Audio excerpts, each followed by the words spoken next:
Amada igreja, bom dia. Eu quero cumprimentá-los com a graça e paz de nosso Senhor Jesus. E nesse momento eu gostaria de convidá-los a abrir a sua Bíblia na carta de Paulo aos Colossenses, capítulo 1, versos 1 ao 8. Colossenses, versos 1 ao 8.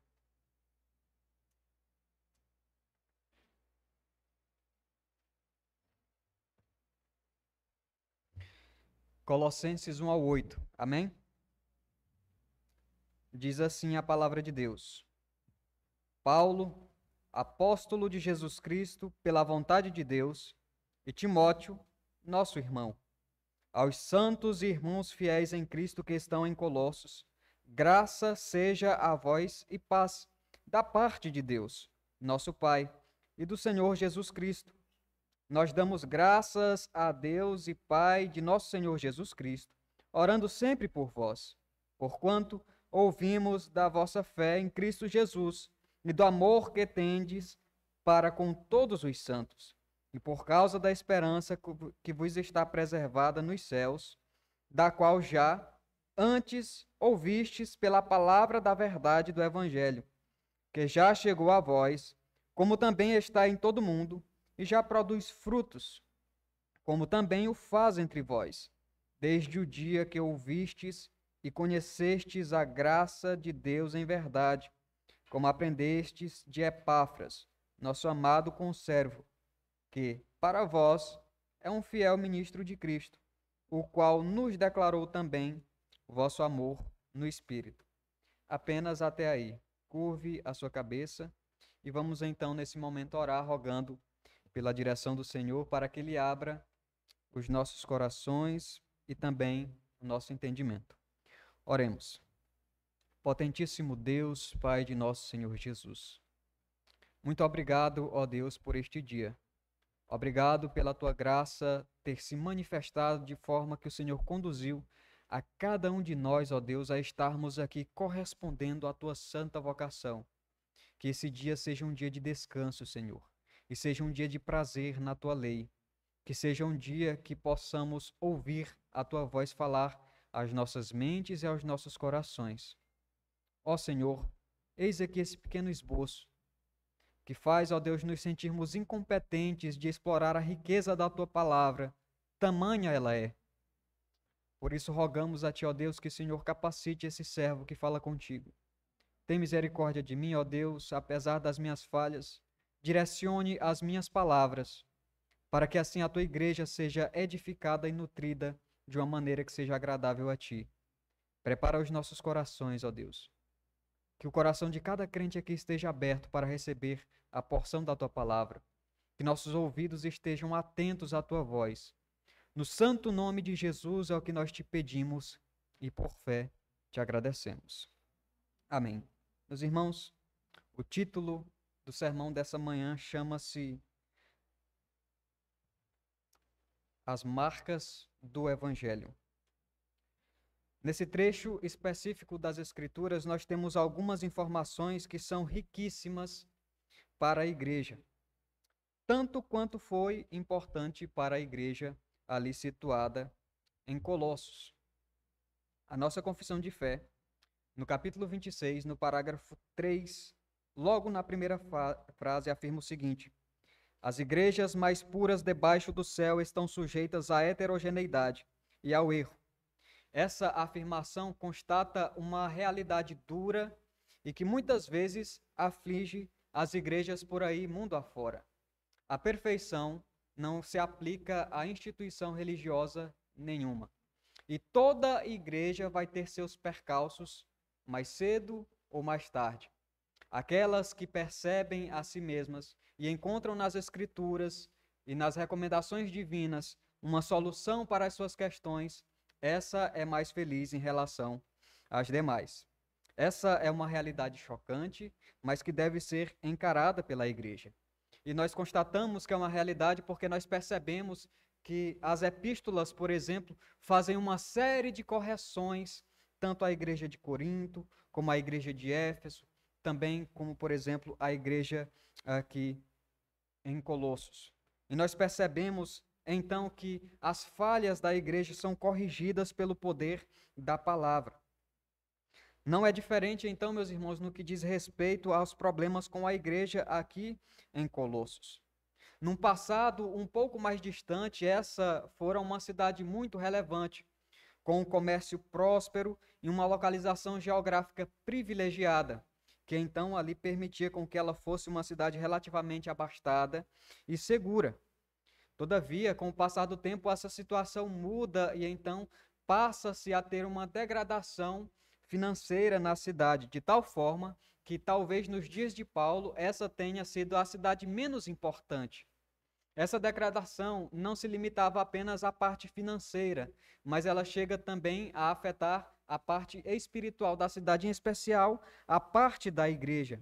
Muitos estudiosos chamam o problema que aconteceu ali de heresia de Colossos, dado o fato de que, possivelmente, os erros e as questões de dificuldades encontradas ali ficaram restritas, então, àquela cidade.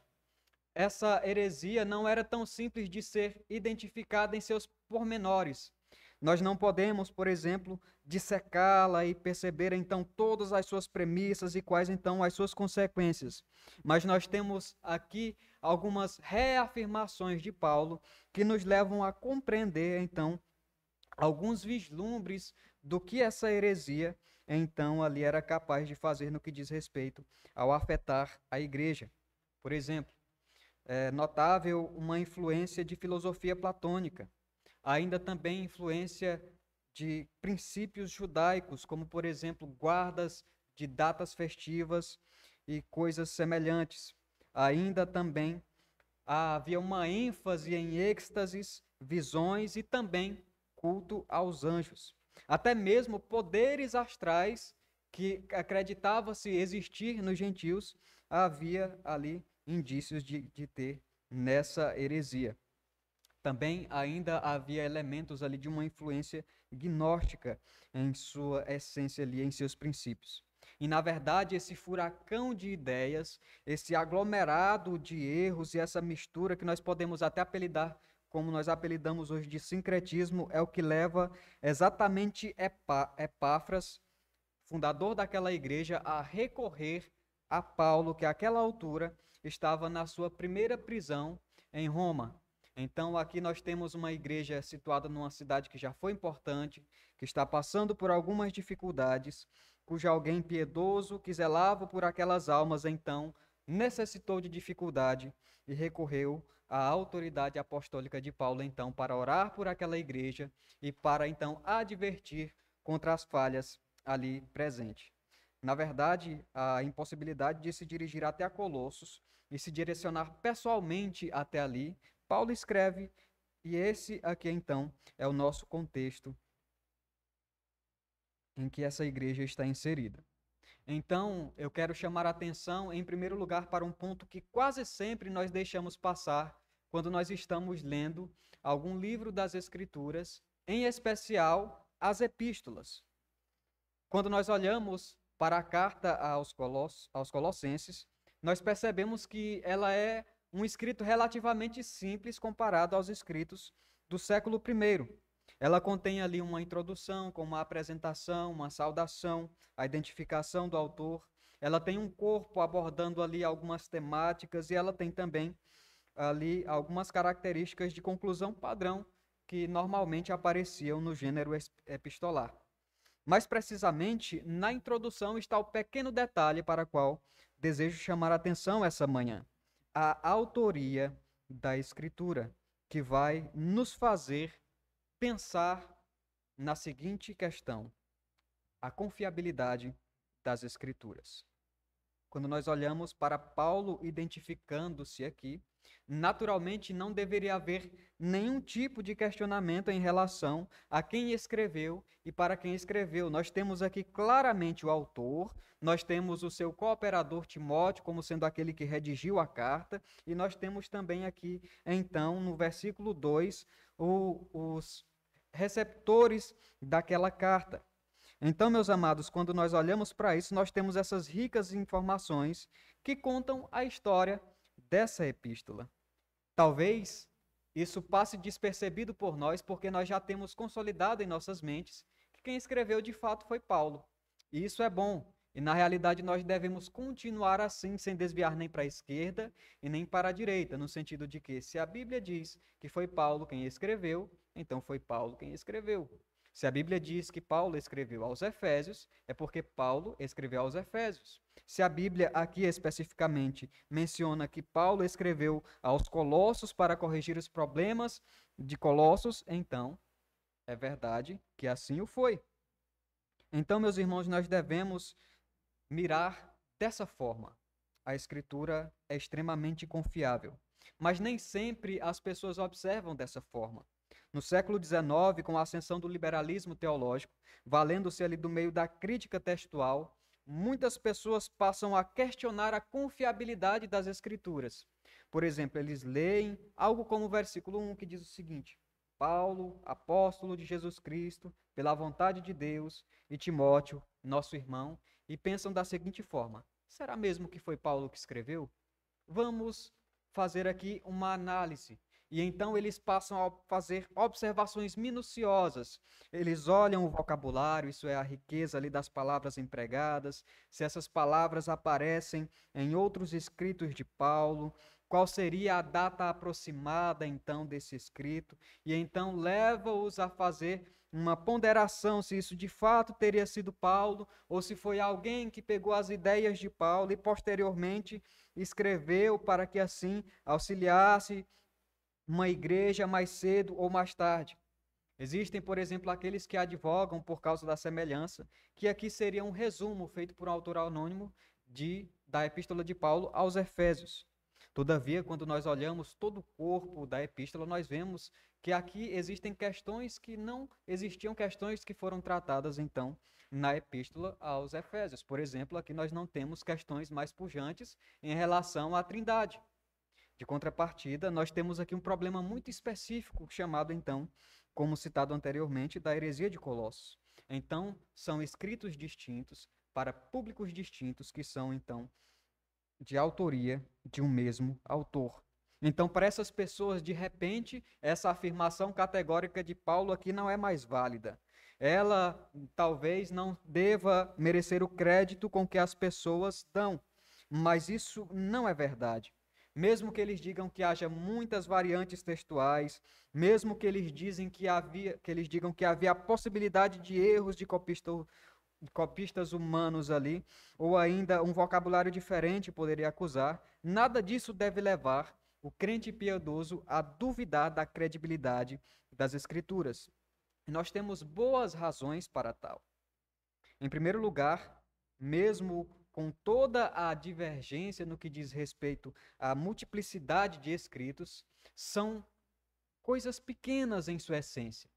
Por exemplo, pode haver um número que, para alguns, pode ser considerável em questão de quantidade, mas a qualidade é mínima de tal forma que mesmo um ateu professo, crítico textual como Bart Ehrman, diz o seguinte: a maioria das variantes, entre os manuscritos, obviamente, são insignificantes, envolvendo ortografia ou estilo, e não afetam em nada a mensagem cristã.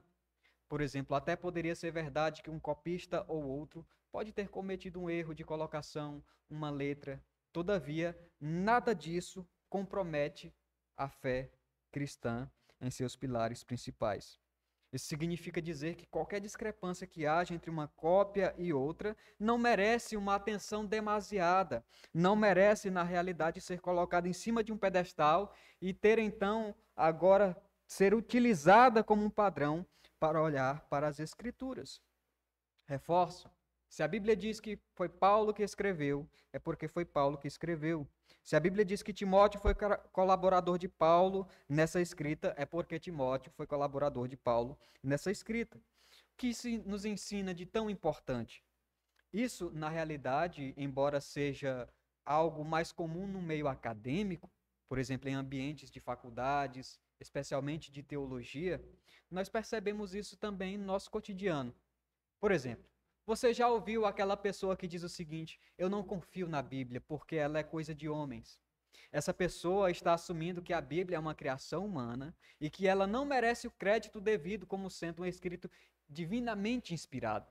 Logo, ela não merece atenção. Mas essas pessoas estão equivocadas.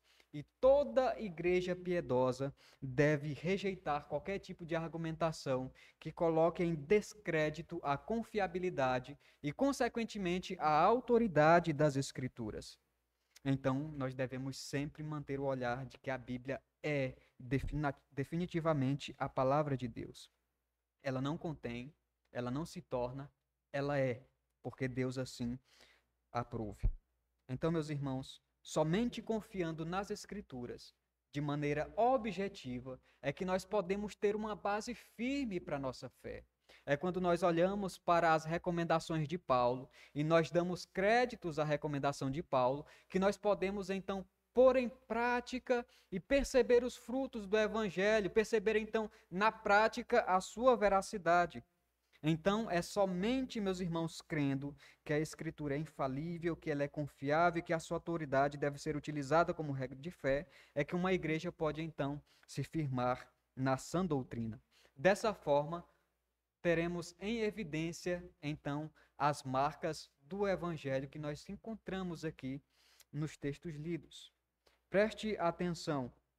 Embora a igreja em Colossos estivesse passando por essa dificuldade, então tida como heresia e essa mistura de conceitos, Epáfras testemunha bem acerca dessa igreja para Paulo, de tal forma que Paulo não os trata como descrentes. Apesar do erro, Paulo continua os tratando como irmãos em Cristo, e agora o que Paulo vai fazer é descrever, então, posteriormente, algumas características de que a igreja possui e, consequentemente, saindo dessa parte teórica, numa segunda parte da epístola, nós percebemos Paulo fazendo uma série de recomendações práticas para que aquela igreja então corrija a si mesma. Ouça com atenção, por exemplo, o que diz os versos 4 e 5. Porquanto ouvimos da vossa fé em Cristo Jesus e do amor que tende para com todos os santos, e por causa da esperança que vos está reservada nos céus, da qual já antes ouvistes pela palavra da verdade do Evangelho. Observe que essa fala de Paulo destaca pelo menos 3 características que são ali esboçadas em uma igreja genuína. 3 marcas do Evangelho que qualquer igreja piedosa manifesta. Em primeiro lugar, uma fé unicamente em Cristo, que nós constatamos na primeira parte do versículo 4. Em segundo lugar, amor fraternal, amor para com os irmãos. Nós percebemos isso na parte B do versículo de número 4. E posteriormente, no versículo 5, nós vemos também aqui uma expressão da esperança na eternidade, que é uma característica também presente nas igrejas piedosas que zelam, então, pela sã doutrina. Se você for um exímio leitor da Bíblia, você vai ver que esses 3 elementos, fé, amor e esperança, aparecem em outros escritos de Paulo. Por exemplo, se em outro momento você abrir a sua Bíblia em 1 Coríntios capítulo 13, versículo 13, você vai encontrar essas expressões por lá. Em 1 Tessalonicenses, capítulo 1, versículo 3, você também vai encontrar essas expressões por lá. Então, esse conjunto de características tem sido apelidado por estudiosos de tríade paulina, porque se tornou comum nos escritos de Paulo. Agora, não trata-se apenas de uma expressão. Aqui não é uma linguagem como, por exemplo, aquele vício que nós utilizamos, por exemplo, repetindo linguagens em frases, palavras ali soltas, que às vezes nem cabe. Na realidade, essas 3 palavras têm um significado profundo para a igreja de Colossos. E na realidade, embora Paulo esteja elogiando, ele também está reforçando aqui a necessidade de haver a presença desses 3 elementos na igreja. Em primeiro lugar, a fé em Cristo. Ao que parece, a heresia de Colossos não minava completamente, isso é, não aniquilava o papel de Cristo na salvação. No entanto, o diminuía. E a forma com que fazia isso na verdade, era acrescentando algumas práticas para que então pudessem apresentar de uma maneira estática diante de Deus. Isso fica evidenciado um pouco mais à frente no capítulo 2 e verso 16. Apenas ouça com atenção. Portanto, nenhum homem vos julgue pelo alimento, ou pela bebida, ou por causa dos dias de festa, ou da lua nova, ou dos shabates. As pessoas responsáveis por ensinar aquela heresia, no final das contas, ali valendo-se de elementos da tradição judaica, estavam condenando os cristãos daquela igreja por não seguirem o calendário judaico.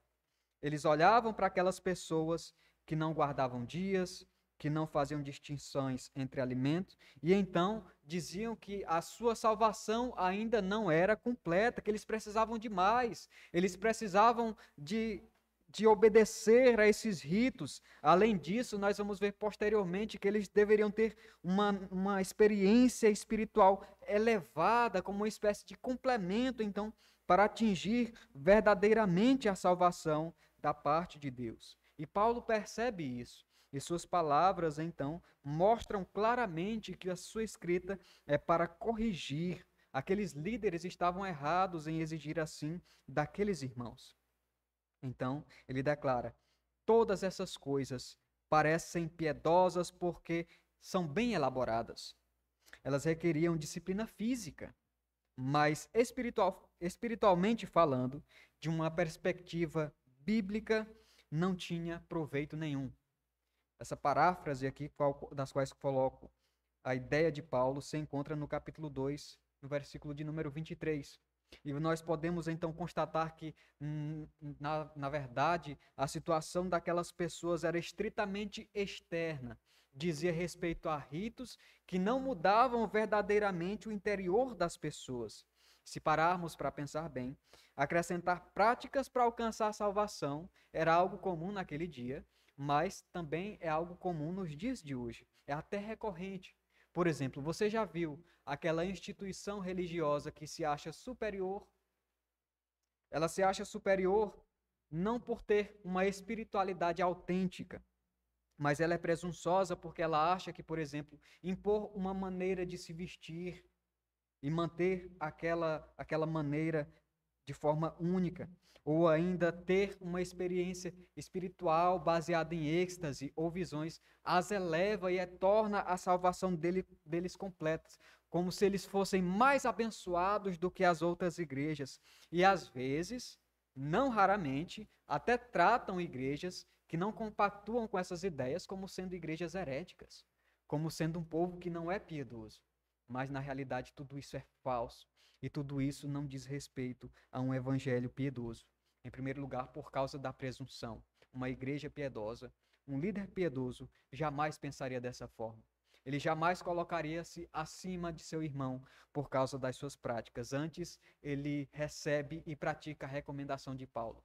Não vos julgueis por comidas, nem por bebidas, nem por dias, nem por nada desse tipo de natureza. Ele não impõe regras que mesmo Cristo não impôs. Ele tão somente se limita a cumprir aquilo que está registrado na Escritura em sua essência. Então, meus irmãos, nós olhamos para uma igreja genuína e nós percebemos que não é assim que ela age. Ela não age de maneira legalista. Ela não age buscando uma espiritualidade inexistente, pautada em forças aí que na realidade tem seu fundamento em qualquer outra coisa, menos nas Escrituras. Ela tão somente olha para Cristo como sendo único e suficiente para a sua salvação. Elas subscrevem definitivamente aquilo que os reformadores colocaram como sendo um dos pontos dos 5 solas: solos Cristo. A obra redentora de Cristo na cruz é suficiente e completa para a salvação. Não há necessidade de acréscimo algum, seja ele por alguma tradição inventada por humano, ou seja por alguma autoridade religiosa. Isso não diminui e nem acrescenta e nem substitui o que Jesus já fez. Antes, a morte e a ressurreição de Cristo é um fundamento exclusivo e basilar da fé cristã. Somente Cristo. Por exemplo, você já viu uma pessoa que expressa fé em Cristo de uma forma extremamente simples? Por exemplo, uma pessoa que não tem uma escolaridade mais alta, que vive isolada, que não tem tanto acesso à tecnologia e muitas vezes nem está em uma igreja cujos ministros são tão zelosos quanto deveriam. Todavia, em uma conversa, você percebe que é uma pessoa que lê regularmente as Escrituras. Você percebe que é uma pessoa que está sempre ponderando se o que ela ouve, se o que ela pratica está de acordo com as Escrituras. É uma pessoa que tem uma vida regular de oração. E acima disso tudo, é uma pessoa que diz: eu confio em meu Jesus para a minha salvação. A única coisa que eu tenho é Cristo. A única pessoa que merece a minha confiança para a minha salvação é Cristo. Eu não tenho para onde correr. Se não fosse Cristo, eu estava perdido. Isso demonstra uma fé genuína na salvação em Cristo Jesus. Somente Cristo é o suficiente. Métodos humanos são insignificantes. Então, meus irmãos, nós podemos refletir sobre o segundo aspecto que aparece aqui nas menções de Paulo, que é o amor fraternal. Essa segunda característica que é exposta por Paulo, na verdade, nós podemos perceber a partir da parte B do versículo 4. Nós podemos notar na Epístola aos Colossenses, diferente de, por exemplo, em 1 aos Coríntios, que aqui a igreja especificamente não tinha um problema de demanda, por exemplo, de conflitos pessoais. Se você, em um outro momento, observar a carta aos Coríntios, você vai ver, por exemplo, que havia disputa entre irmãos, que havia, por exemplo, ainda outras coisas que se manifestavam de tal forma que culminava numa falta de amor para com o próximo. Todavia, Paulo corrige essa questão por meio desse elogio. Na realidade, essa menção de Paulo sobre amor por todos os santos que se faz presente na igreja em Colossos, bem como outras menções que Paulo faz, especialmente, por exemplo, em 1 Coríntios, cuja igreja estava ali passando por problema sério ali de comunhão, nós percebemos que amor fraternal é algo que Deus leva a sério na Escritura.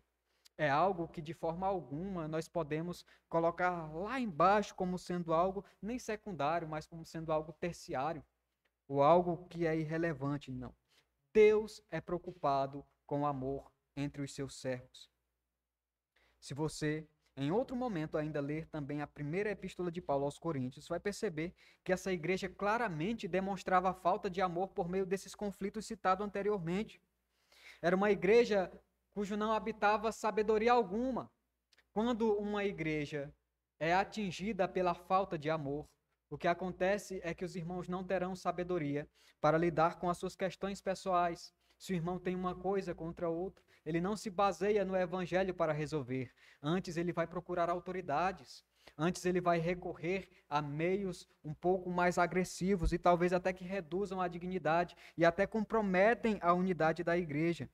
Isso fica nítido mais especificamente no capítulo 6, dos versos 1 ao 8 de 1 aos Coríntios. Em um outro momento, já em um outro relato, no capítulo 8, dos versos 9 ao 12, nós vemos uma outra expressão que também mostra a falta de amor que poderia haver em uma igreja.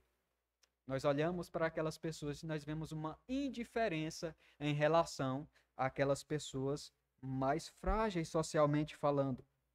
Ou ainda pior, aqueles que eram mais fracos na fé, aqueles que tinham uma consciência um pouco mais delicada, eram menosprezados e até às vezes desafiados ou colocados em contraditoriedade por aqueles que se julgavam ter uma fé um pouco mais madura. Isso significava dizer, meus irmãos, que a falta de sabedoria no convívio, até mesmo desprezando as necessidades pessoais e intelectuais e até mesmo questões de fé de outros irmãos, era uma manifestação da falta de amor.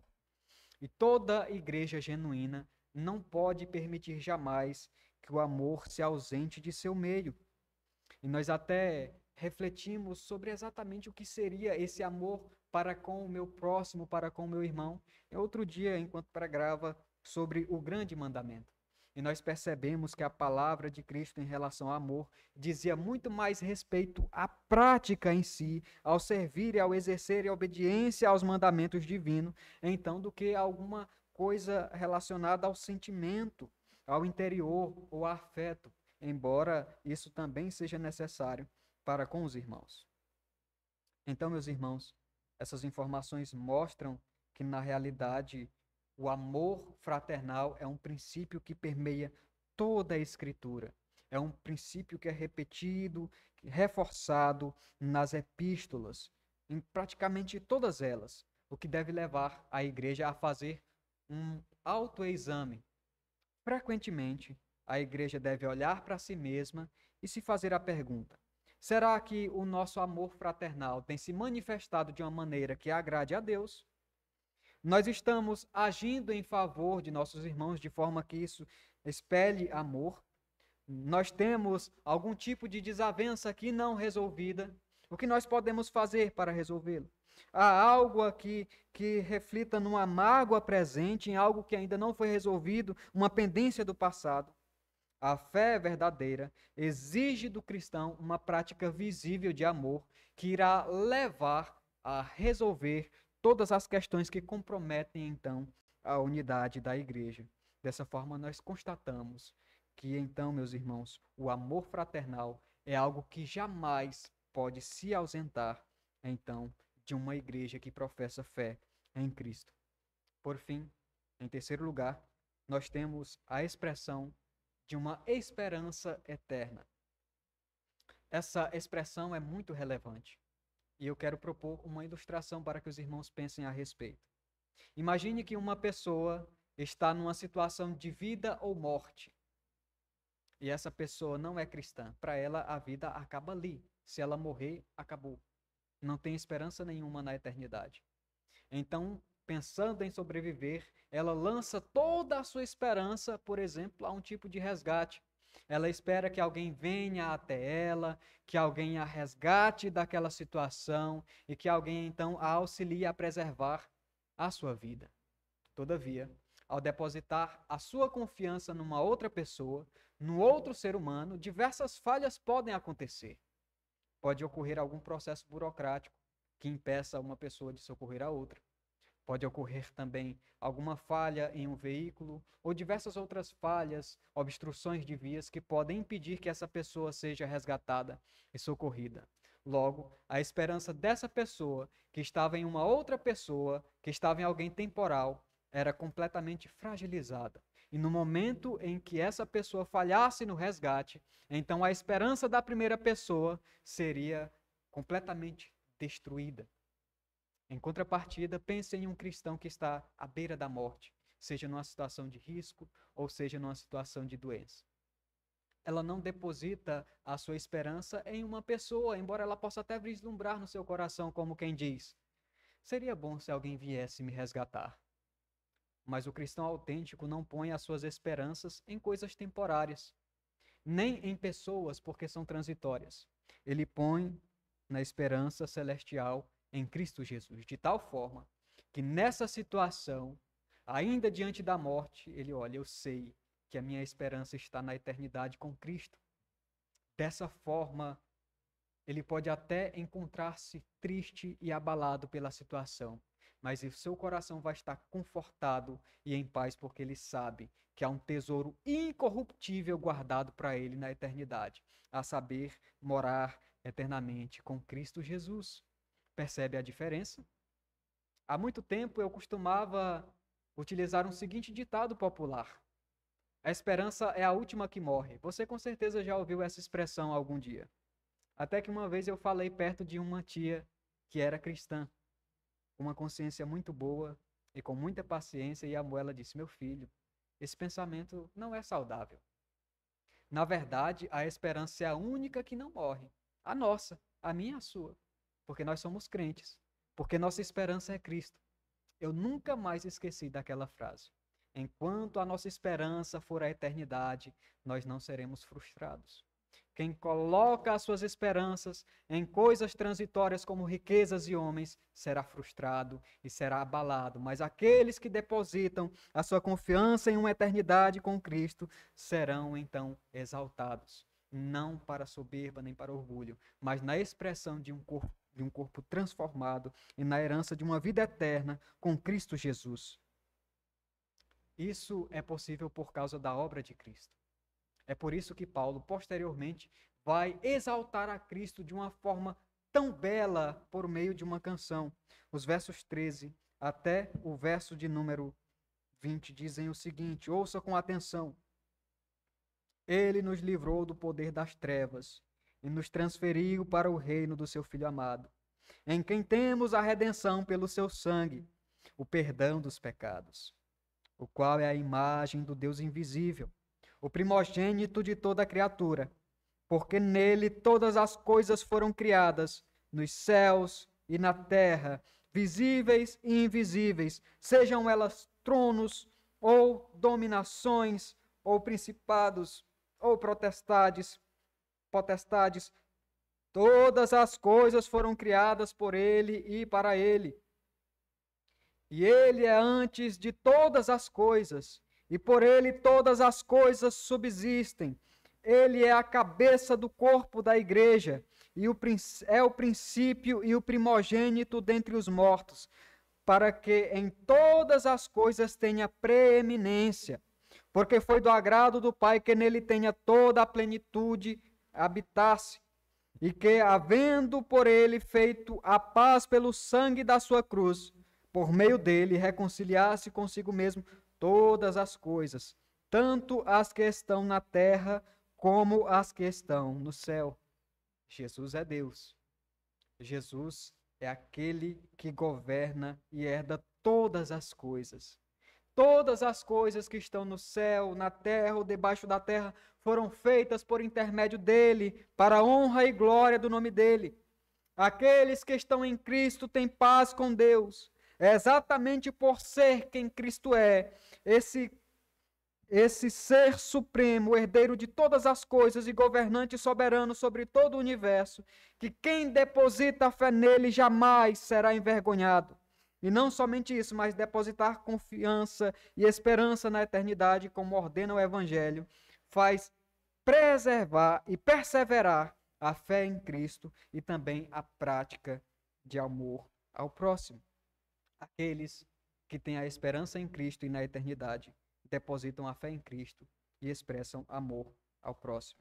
É precisamente por ser dessa forma, meus irmãos, e expressar tamanho poder que o Evangelho é eficaz e produz frutos, não apenas a nível local, mas também por todo o mundo ao longo da história.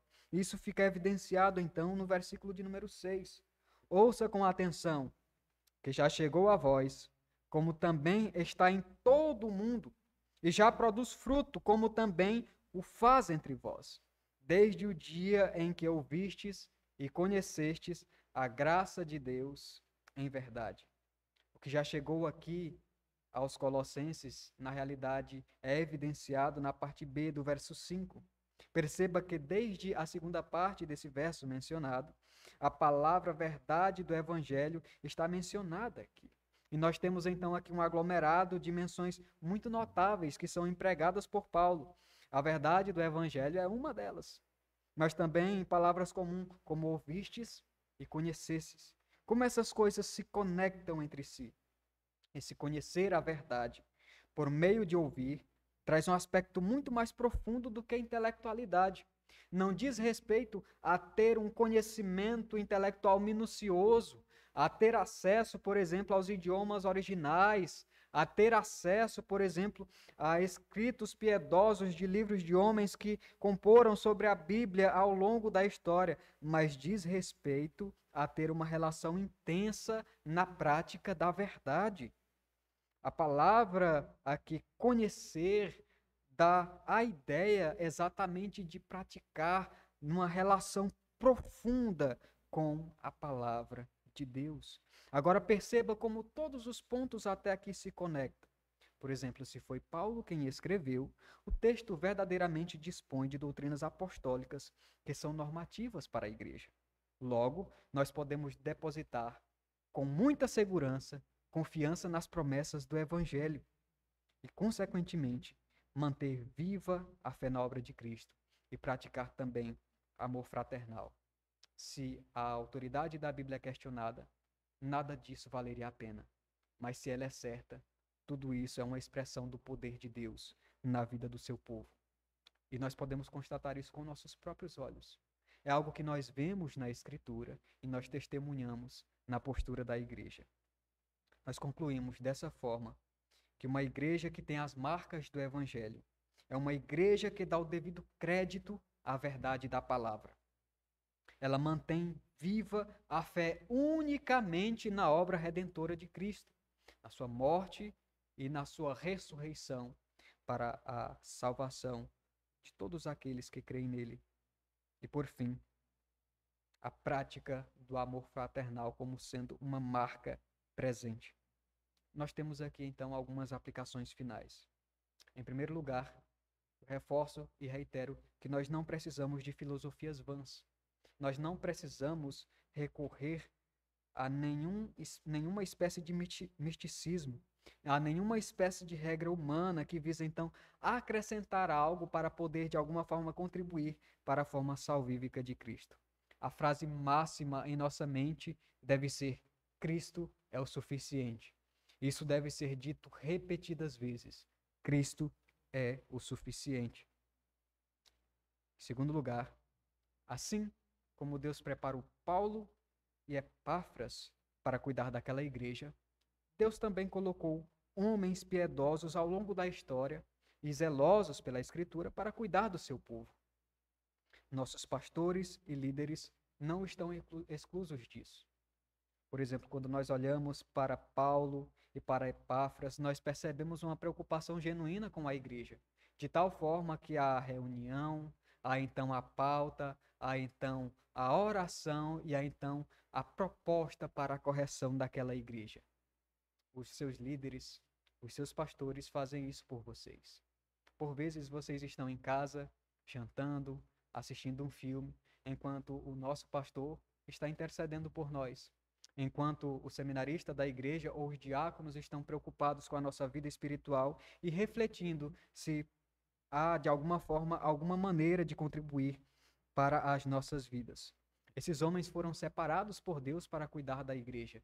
Logo, eles devem ser ouvidos. Portanto, ouça o que esses homens têm a dizer para a igreja. Por exemplo, quando nós olhamos aqui para o contexto, nós vemos um homem procurando outro homem de Deus para corrigir a sua igreja. Um homem de Deus tem a preocupação de corrigir a postura da igreja, por isso é justo que a igreja o ouça. Quando a igreja ouve aqueles que foram destacados por Deus para cuidar dela, então ela tem um caminho aberto para então depositar fé com mais segurança na Escritura. Depositar fé na suficiência do sacrifício de Cristo. E, consequentemente, corrigir a si mesma, olhar para as suas falhas e perceber pelas palavras desses homens que sempre há algo a melhorar conforme o Evangelho. Dessa forma, nós constatamos, então, as marcas do Evangelho em uma igreja. Deus em Cristo abençoe a cada um de nós. Curve a sua cabeça e vamos orar, agradecendo a Deus por essa palavra. Santo Deus, Pai de nosso Senhor Jesus, muito obrigado, Senhor. Obrigado por ter preservado a Escritura. Obrigado, ó Deus, por apesar da história ter sido cruel com os teus escritos, o Senhor os manteve tão bem preservados que são dignos de confiança. Nós colocamos diante de Ti, ó Deus, todos aqueles que colocam em descrédito a Tua Sagrada Escritura. Convence-os, ó Deus, do seu pecado e salva-os para Ti. Mostra que a Tua palavra é a verdade e que ela provém de Cristo e que essas pessoas são carentes de salvação. Rogamos a Ti, ó Deus, por essa igreja, que a liderança esteja apta para manusear a palavra e então, ó Deus, ensinar a igreja a evidenciar as marcas que o Evangelho requer do Teu povo, a saber, depositar a fé unicamente no Teu Filho amado, que é Cristo Jesus. Também, ó Deus, evidenciar amor fraternal, cuidando uns dos outros, resolvendo todas as questões. E por fim, ó Deus, também evidenciando fé na eternidade. Confiança essa, ó Deus, que nos faz perseverar e que nos faz, ó Deus, mantermos firmes, apesar das objeções do mundo. Portanto, nos ensina, ó Deus, a depositar esperança somente em Ti e na eternidade. Que nosso coração, ó Deus, não esteja ancorado em coisas terrenas, nem em dinheiro e nem em pessoas, mas unicamente na Tua promessa eterna por meio de Teu Filho Jesus. Deus e Pai, nos despede em paz essa manhã. Conduz cada um aos seus lares em paz, em segurança, e logo mais, ó Deus, os traz de volta, para corresponder então à santa convocação e assim começar a semana de uma maneira boa e agradável a Ti. No santo nome de Jesus é que nós te pedimos e por fé te agradecemos. Amém.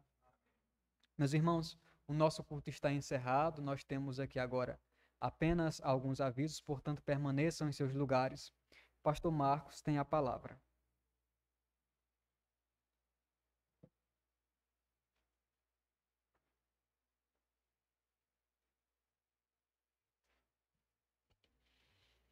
Bom dia, queridos irmãos. Que bom nos juntarmos essa manhã para adorar o Senhor, ouvir a sua palavra.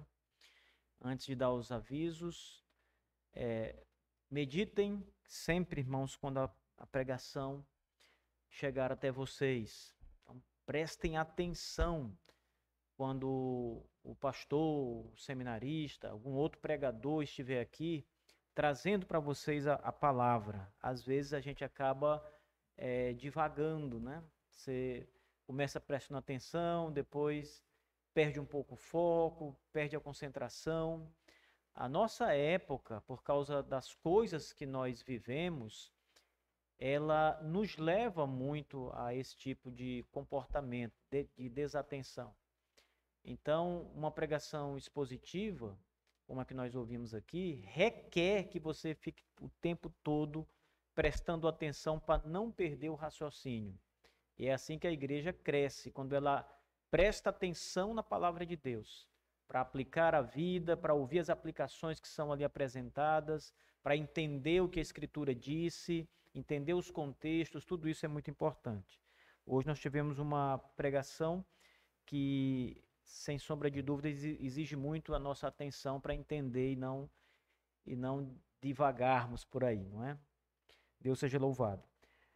Meus irmãos, os nossos queridos pastores do estado do Ceará já estão aqui conosco, pastor Janisson, Elivando e o Denis, os pastores presbíteros também de duas igrejas, Igreja Batista Reformada de Limoeiro do Norte e de Russas, Igreja Batista Reformada de Russas. Chegaram ontem, eu não pude acompanhá-los ontem para cá, só podia vir mesmo hoje de manhã, mas eles passaram na minha casa ontem, ficamos um pedacinho lá, almoçamos juntos, e depois vieram para cá. O Douglas veio recebê-los aqui, ficou aqui com eles à noite, graças a Deus, sem nenhuma dificuldade aí para os irmãos. E nós estamos aguardando agora, até o meio-dia, uma outra parte de irmãos que vão chegar também. Alguns já estão quase chegando, já mandaram mensagens aqui, deve estar pertinho de Teresina, ou quem sabe já ter até chegado. E outros vão chegar até à noite, no período da noite. Amanhã nós temos também mais algumas pessoas que vão chegar aqui na igreja. Então, quero reforçar que vamos precisar de colchões aqui, porque vai muita gente dormir aqui na igreja. Temos 6 colchões, vamos precisar de pelo menos, no mínimo, mais 2 para hoje ainda. Então, não esqueçam de trazer os colchões.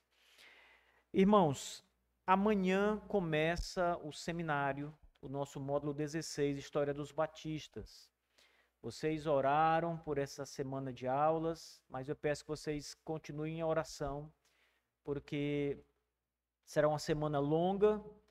Eu estarei ministrando as aulas desse módulo, então peço a vocês que também lembrem de orar por mim, em particular, e para que os nossos irmãos que estão vindo, também será um módulo maior do que os outros em relação à presença. Graças a Deus, algumas pessoas conseguiram vir que não tinham vindo ainda para os módulos. Estamos esperando amanhã também a chegada dos irmãos de União e do Porto. Orem para que esses irmãos cheguem bem e possam estar conosco. E possam desfrutar desse módulo. No mais, irmãos, à noite nós nos encontramos